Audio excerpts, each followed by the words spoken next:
go. Here we go. Episode 23 of Vegas Day Drinkers Sip, Socialize, Shine. We're going to call this one Winging It with the Jumpman. Could it be like a Bon Jovi thing? Maybe. A wing and a prayer? Yeah, we're halfway there. So. Just keep rolling. Is that your go-to Bon Jovi? You know what? I don't think I've heard Bon Jovi anything in like 100 years. Really? Yeah. John's getting up there. So is Richie. Isn't he like, weren't they here recently? Or didn't they have a residency or something like that? Oh, I'm not sure. Oh my gosh, that's how out of the loop I am. You know, Yeah. I'm in the loop, but under the loop and around the loop. So. Both of our haircuts are too short and styled for to be a true Bon Jovi. We're going to record this one. We're playing catch up to run back, and we're going to talk a few things. Probably just going to be a short one because we got a lot going on. Yeah, as we always do, you know. Yeah, we're going to talk all things English, as in the country, as in the band, as in the presenter. We're going to talk about continued nickel and diming, and if the Strip and like local casinos are going to cut some rates this summer. We're going to talk Mr. Beast back in Vegas.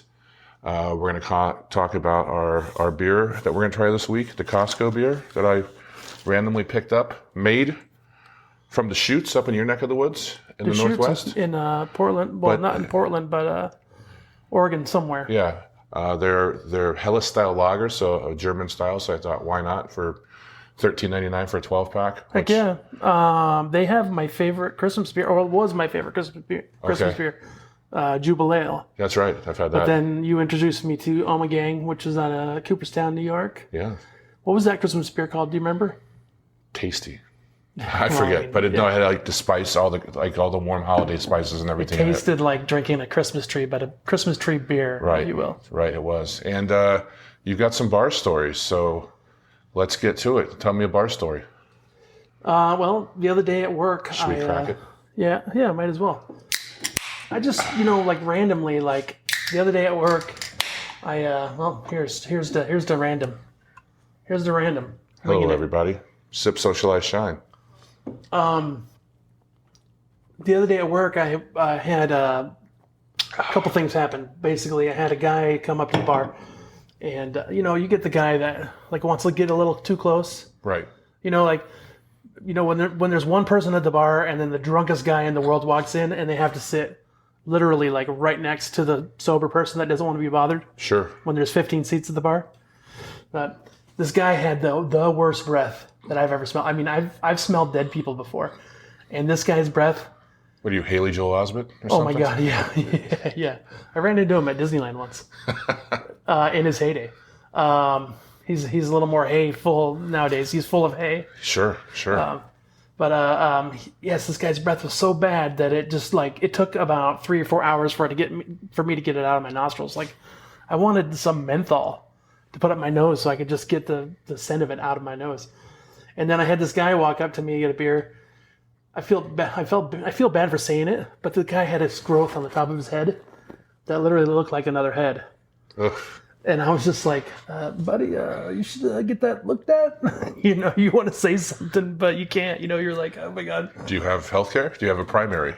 And then after that, I had a guy, he just walked straight, beelined it for me, like doing S-curves the whole way. Okay. And I'm like, this guy's clearly had enough. And I just was like, I'm not giving you any more because I don't want to be the guy that gives you the last one and then have Metro come back on me. But I was like, hey, buddy, I want you to get on your plane, have a good day. And he promptly flipped me off and turned around and said, fuck you. And I'm like, have a great day. But 10 minutes later, I see Metro coming down the hall. Yeah. And I'm like, I'm going to take one guess who they're coming for. Sure enough, look around the corner. It's my guy. Yeah. They have him on the floor, knee on his neck, and he took a swing at one of them. So. Yeah, people got to remember, I mean, that's a bar story, kind of leading into it.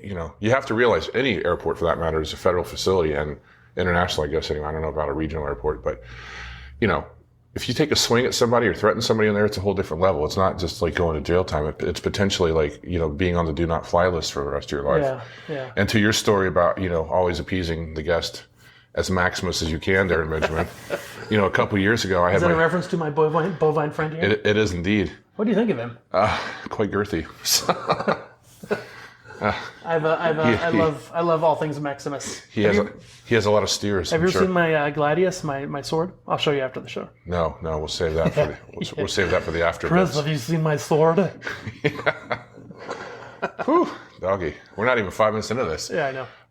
But a couple of years ago, I've told this story a few times. You know, obviously being from Kansas City originally, in football season, I've switched it out now for the Vegas Day Drinkers lanyard. But I wear my Chiefs lanyard, so it's a talking point for guests. And, you know, there's a fair bit of Kansas City flights that come through the Southwest Terminal at Seagates. But I had a Raiders guy come up to me one day, and he was pretty lit already. Mind you, Raiders, Chiefs, huge rivalry. Right.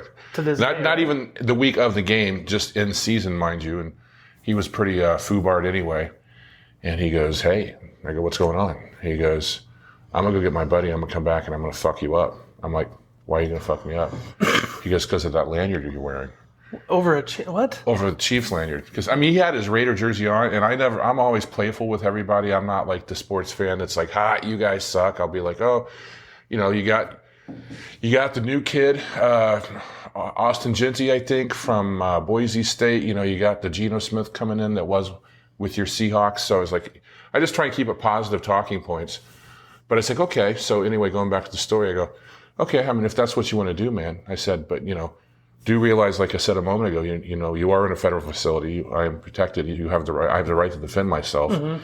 And I go, if you hit me, you better make sure you knock me out, because Metro's probably going to be surrounded by you in moments. Yeah. And you'll be on the do not fly list for the rest of your life. So I just want you to consider all of these things before you jump in. Before you truly want to show your appreciation for being a Raider Nation.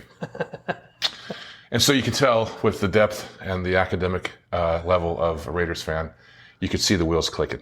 Just clicking. So was this how tall was this guy? I just gotta ask. Was he like your height, or was he like maybe 5'10"? He had the Rocky thing going on, like you know, dun, dun, dun, dun, dun, dun, dun, he's gonna take you on. Right. So you can just see the wheels clicking there. So I was waiting to see what else he's gonna say, because he was gonna go get his buddy, right? And so then you just see it. Then it clicked in, everything I just said to him processed, and he just looks at me with the squinted drunk eyes and goes, "Fuck you, bro." Walks away. So, have you ever had a moment like, you just made me think, because he's 5'10", I'm 5'6", so you know you've had my back many times, and like when people look at me and they're like, "I'm gonna fight, bro," because you know I'm short, and then I'd be like, "Let me get my friend here," and then you'd walk around the corner and be like, "I'm leaving, but he's a fucking jerk." Yeah. You know, immediately their tone changes. Yeah, the narrative. But like, have you ever had a guy like, you know, last season at Reacher, there was the bad guy. Oh yeah. That walked up to you and you're like, "Holy shit." Yeah. Has that ever happened to you?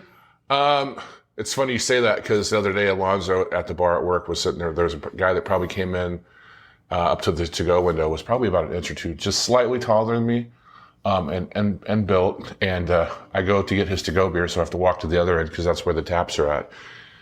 And Alonzo goes, he's just chuckling. I go, "What's up with you?" He goes, "Looking at you two down there's like two bears about to fucking growl." And I go, "Roar." So, but you know, super nice guy. Usually it's not the tall guys or the big guys you have to worry about. It's the sparky ones, you know. Yeah, like me. Yeah, there you go. So vertically challenged. Which is a campaign for milk. It does a body good.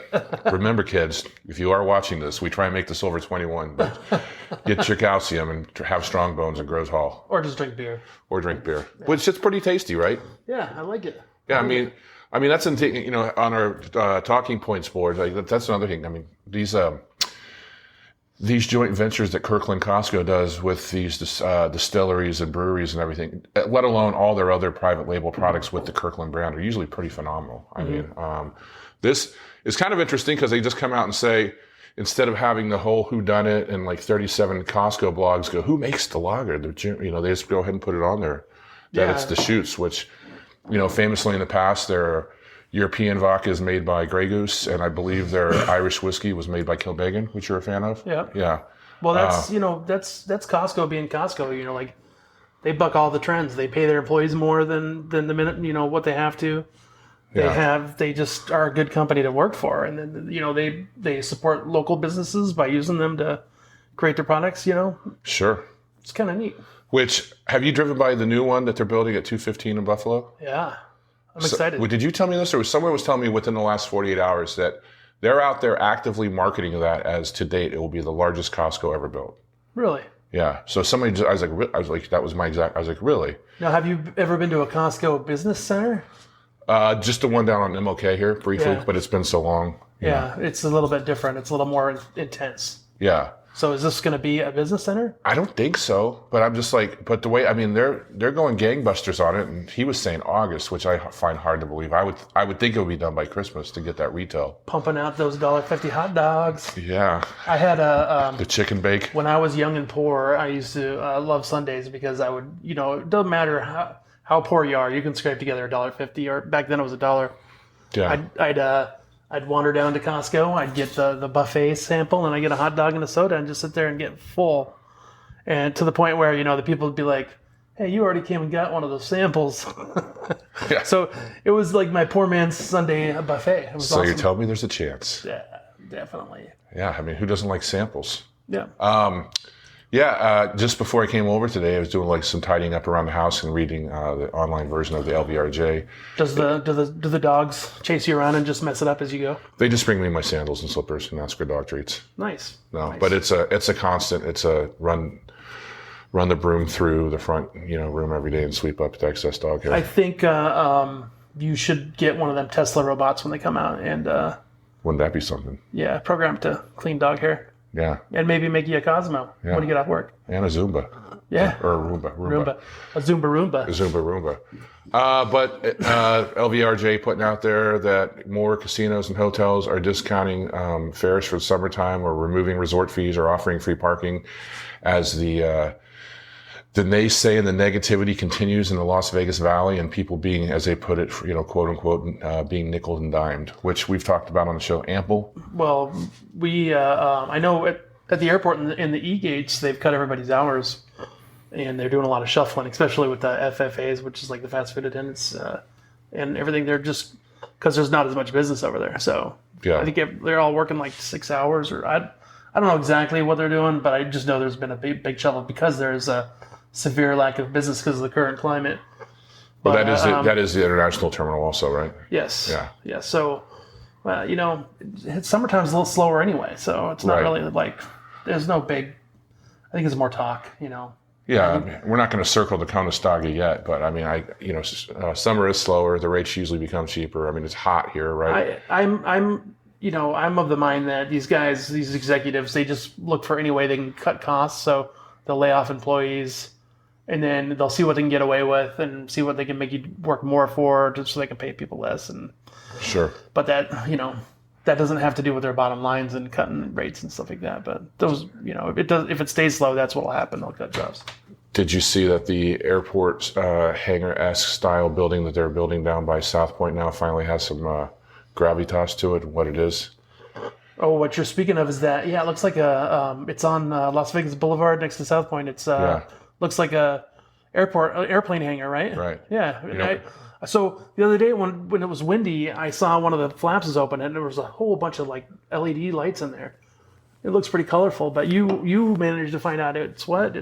Yeah, it popped on a couple of the Twitter page. I forget if it was Las Vegas Locally or Vital Vegas, but Mr. Beast is filming season 2 of his show here.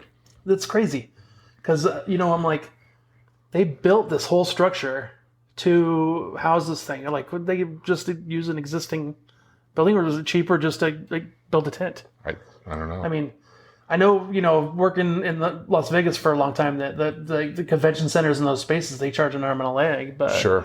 for those spaces. But I mean, Were you that's telling crazy. me, and along that point, were you telling me something yesterday that was it the state legislature or the federal legislature did not pass the grant Oh money? yeah. So there was on the books there was the Hollywood 2.0 in Las Vegas, and I guess our I don't know much about our state constitution.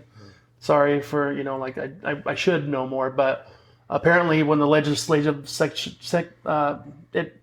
ends, if the bills aren't passed, they just expire. So it was on the books. It was supposed to get passed, and they loaded it up with pork or whatever. They call it pork in those bills, and it didn't pass. So Hollywood 2.0 in Vegas is officially dead. It was a $1.4 billion tax cut for movie studios. Yeah. And Sony was going to be the big investor in that.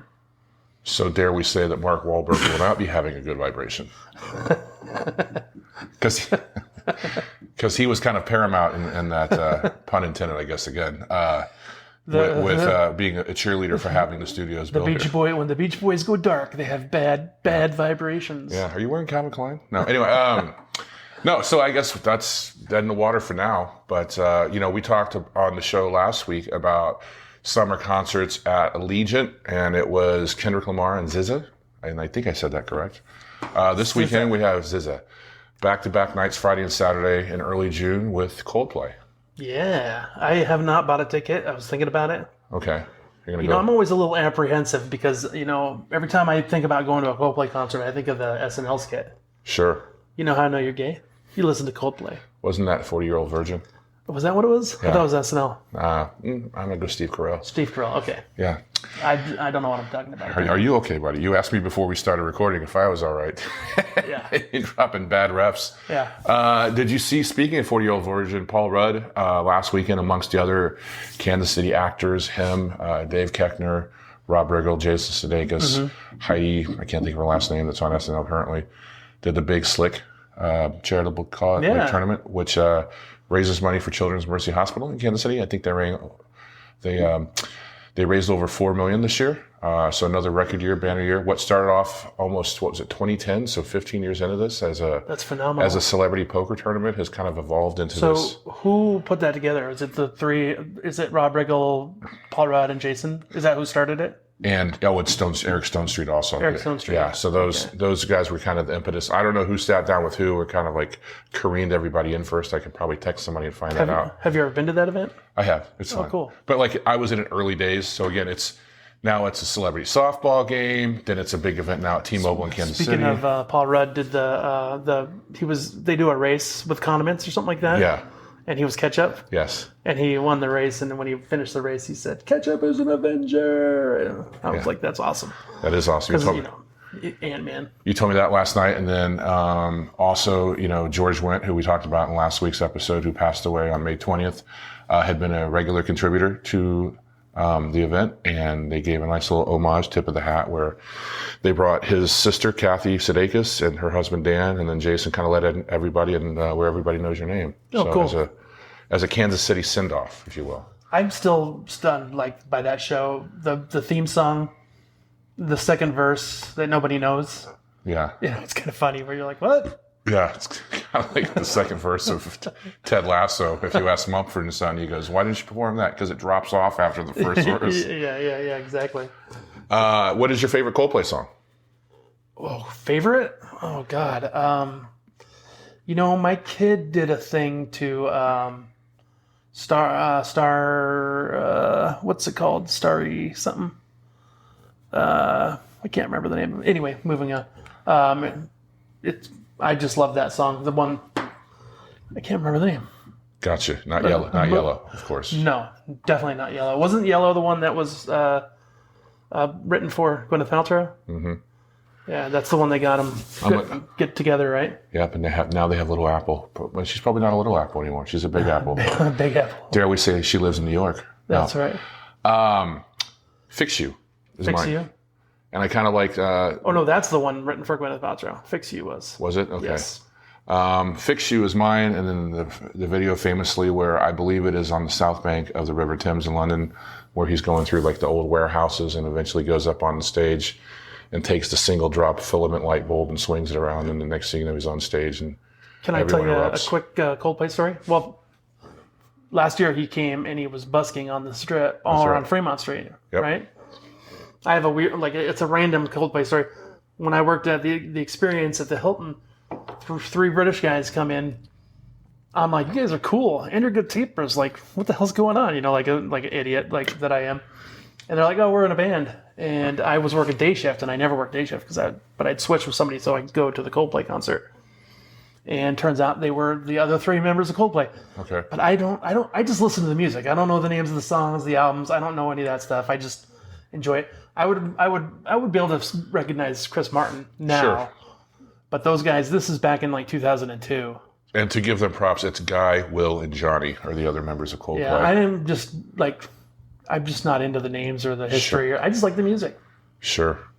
Did you see that our friend... but they are nerds. They are nerds.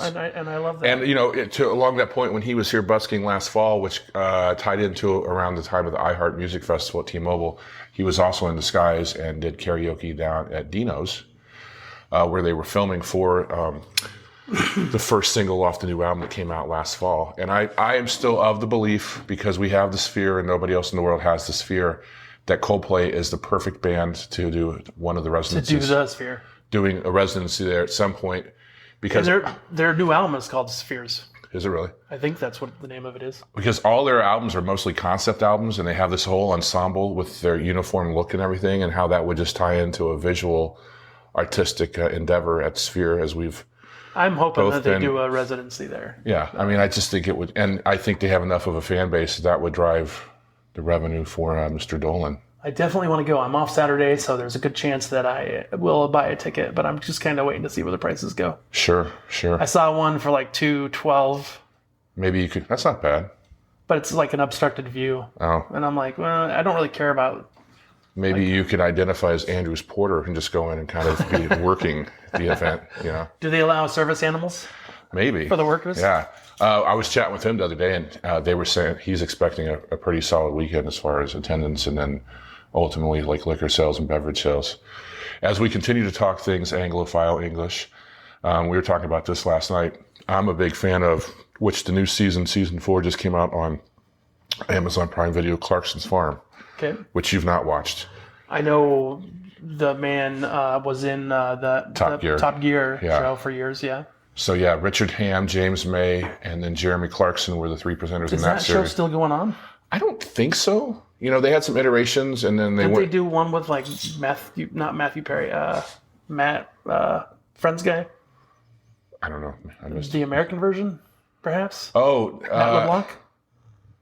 Did they do it with him? I thought they did it with Dale Earnhardt Jr.'s buddy from one of the NBC series, a comedian that used to be on Rescue Me, and another guy.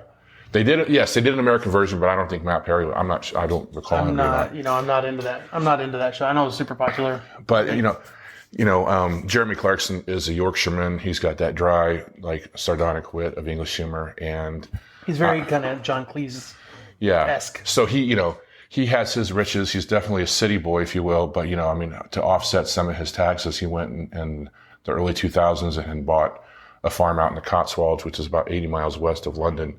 Wouldn't it be nice to be like, I have to find a way to not pay taxes with all this money that I have? Correct. And for a decade, basically they just sat on it, did nothing with the farm. It was a working farm, never really went out there. And I think when life gives you lemons, the pandemic, he made lemonade. And so provided content for this new series on Amazon, which has been wildly successful. Mm-hmm. And I was laughing with you last night because his foil in the show that actually knows how to manage and run a farm is this young kid named Caleb Cooper. Well, with the show's popularity, he's doing these speaking tours around all corners of the English Isle and has his own little degree of celebrity now. So in one of the episodes, this is a great phrase and I'm going to utilize it more. And episode 4 or 5, he comes back from tour, in the 4th season. And so, obviously when you're on stage, everything's just a lot easier for you. Mm-hmm. Let me tie your shoes. Let me touch up your hair. What did you want? What's on the rider, this and that. So Jeremy Clarkson pulls him aside. He goes, mate. He goes, I've been a bit of a TV presenter for a while, so let me tell you some things. I'm friends with a very famous band here. And what they used to do when they came back from tour is, he goes, they'd rent a house in the country for 2 weeks and they would just go out there and discombobulate because they basically had the cunt flu. And he goes, excuse me, what? And he starts the see you next Tuesday flu? Yeah, the cunt flu. He goes, because just to regulate yourself back to just normal everyday living, that everything is just not given to you on a silver platter. Is that my problem? Maybe I need to go rent a house. What? That's funny. But I was sitting there. I like that term. Yeah, I think the C word is underutilized in this country, and I know it can be very ostentatious as far as getting people elevated. It's just a word, people. Yeah. I'm sick and tired of people being upset about, oh my gosh, I can't believe you said that to me. It's just a word, for fuck's sake. It is. But it's a great series, and if you do have Amazon Prime, which I imagine most of you do, because who doesn't have 2-day delivery? It's kind of nice. It's fun to watch. Pay for it. Yeah. And most of it, I mean, I know a couple friends watch it with subtitles on because it is the same language we speak, but it is like slight variation. And I have no problem with it other than maybe Caleb's father, whose name is eluding me at the moment, but he has a very thick middle English brogue. Yeah. Gerald, that's his name. Gerald. Yeah.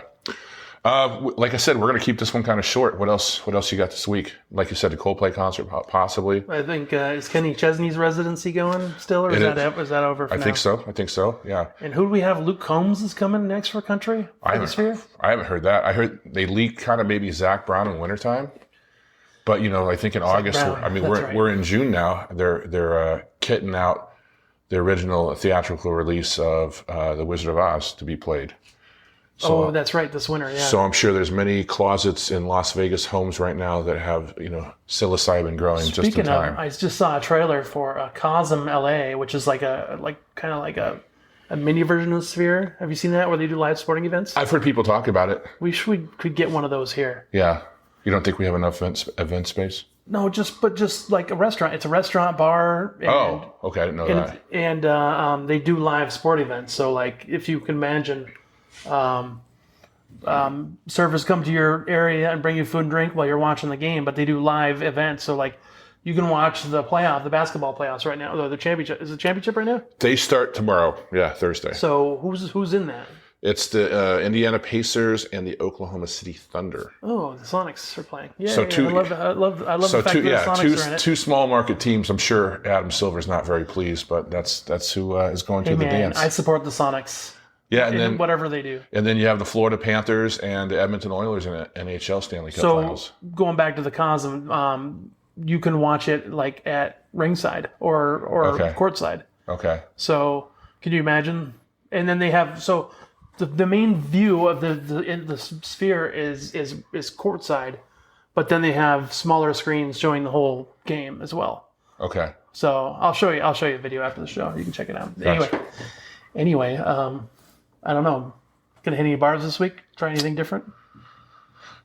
I want to get down to Hard Hat Lounge. I've got some emails to send. Yeah.